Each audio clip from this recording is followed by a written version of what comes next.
Hello, friends. Welcome back to the School of Self-Worth. I'm your host, Nicole Song.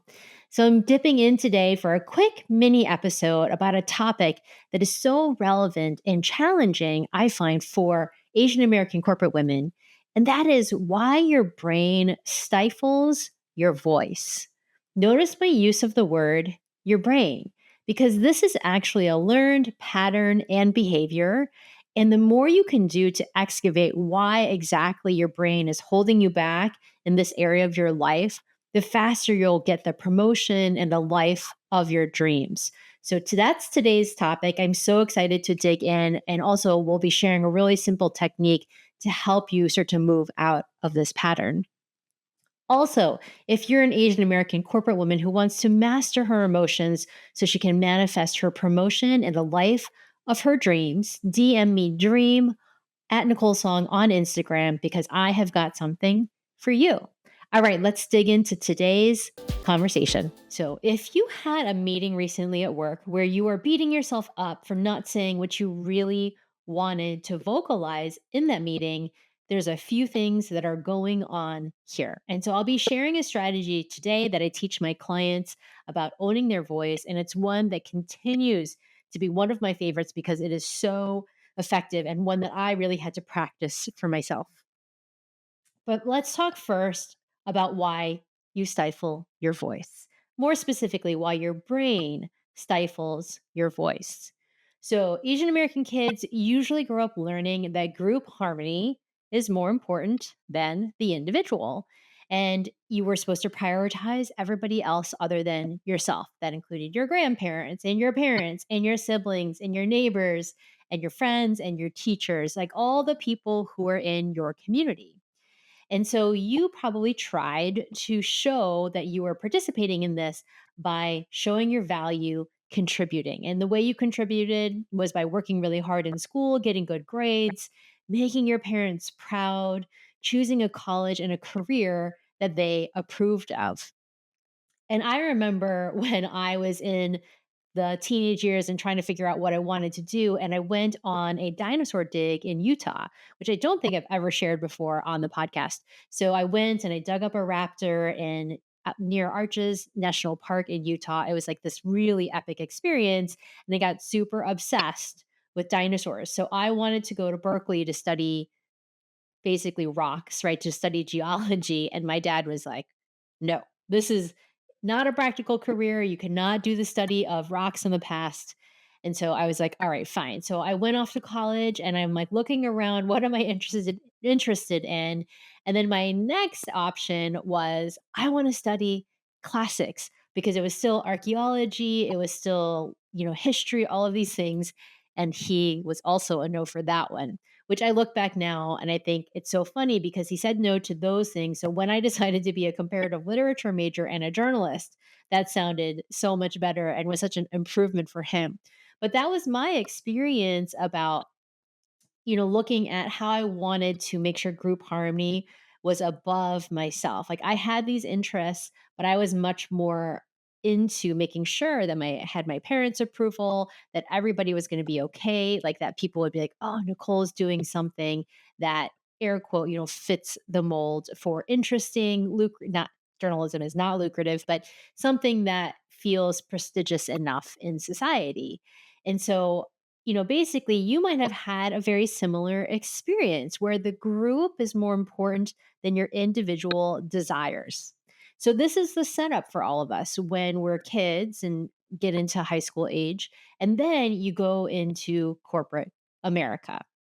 Corporate America loves this pattern because now you are putting your work, your self worth is fully going into your job, and you're putting all of that ahead of your own individual desires, which means you probably work harder. You work a lot of hours, maybe 50, 60, 70 hours a week, and you're just always grinding and you're always taking on new difficult projects. And so with your focus on work all the time, like that just feeds right into the machine that that you're in when you have a corporate job. So what it happened with the group harmony is it created a program where you deferred your desires and everybody else's desires were more important than your own. So how does this look in real life? You go into a meeting and you let everybody else talk first.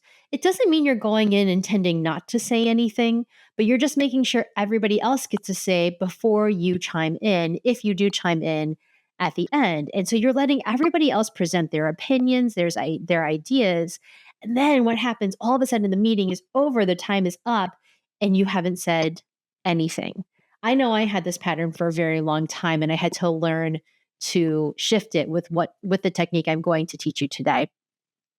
It also could look like perhaps you've gotten over that part and you are good at speaking up, or you're good at trying to like jump right in, but you still water down what you really want to say. Why you might have a brilliant idea or a question, but you don't want to derail the conversation because, again, group harmony first. So you offer a version of it rather than your true thoughts. So if this is resonating, let me know. Send me a note on Instagram at Nicole Song, because I feel like it's important for us to understand these cultural negative habits that can be blocking our capacity and ability to move and elevate in our jobs. And then what can happen after this meeting is over is you beat yourself up for not saying what you think or not even chiming up to begin with, or you danced around what you really thought in that meeting and instead watered yourself down in some way. And all of this is contributing to you feeling like you're not speaking authentically in work, whether it's from who you are, understanding who you are, or speaking in a way that feels powerful for you. The cool news is that your brain is capable of changing the programming so you can speak with your authentic voice. You just need to give your brain the right association, and you need to teach it that you do have something to say and that it is safe to say it out loud. And so the best way to do this is to start by associating speaking up with something that you care about. So I'm going to use food as the example because I'm obsessed with food. It is my Chinese side. I always am thinking about my next meal. And there are sometimes I actually defer when it comes to food. So this is a way to combine something that you might already care about with something that's a simple, easy practice. So the first key step for this is identifying what you would want to eat when you're going out with a friend. So it's important to understand this is not about what you might be making at home, because if you're anything like me, you think about this all the time and you always have a plan. This is when you're engaging with somebody else whose opinion is going to come into play. So you're making a plan with a friend. And if you're the person who always says, whatever you want to eat, that's a sign that you are deferring. And now I know you probably actually have a preference. Like there's some restaurants you've been thinking about, or there's somewhere you've really been wanting to go, or you're just having a craving, but you're instead saying, whatever you want is fine. So that's the key words. If that's happening, this is your practice to start identifying what you actually want. So you're not going to say that to your friend. You're going to first identify what you want. And then the next step will be that you're going to say it to your friend. And so when you guys are making plans, you are just going to on your own say, I am so excited to check out that new spot that just opened up in this neighborhood. What do you think? So you're stating your position, so you're being powerful in your position, and you're leaving it open to see what they say, because this is not a dictatorship. You're just practicing stating your preferences to someone else. And then you're just going to see what they say. I know when I started practicing this, it was such a leap in my mind because I found that people almost always were good with it. Like I would say, I want to do this. I want to go eat these dumplings. And they'd say, great, versus pushing back. Because I think I used to always worry that if I stated what I wanted, it would create discomfort or an argument or some kind of stress in the relationship. But I actually found that people don't mind. Like they are open to whatever you have to say.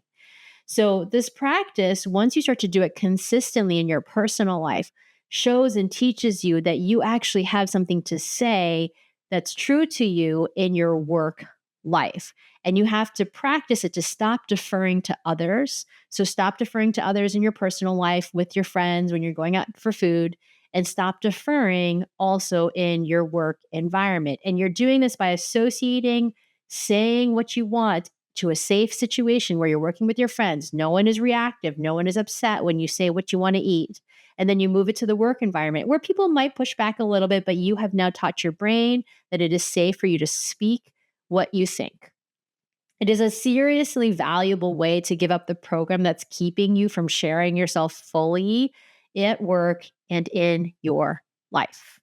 So it's super simple, but it's something that you really need to dial in. So the way to make sure this is fully on board for you is to have some accountability. So do this for your next meal out with a friend and then DM me on Instagram what you said so we know what kind of meal you're going to have. I love hearing about food, so I always want to hear about it. And then also the accountability that you actually did it. Okay, friends, I'm so grateful for this conversation. And if you're an Asian American corporate woman who wants a safe space where you can master your emotions and feel less alone, DM me space on Instagram. I've got something there for you. All right, have the best day, eat the most delicious food, and I'll see you all next week.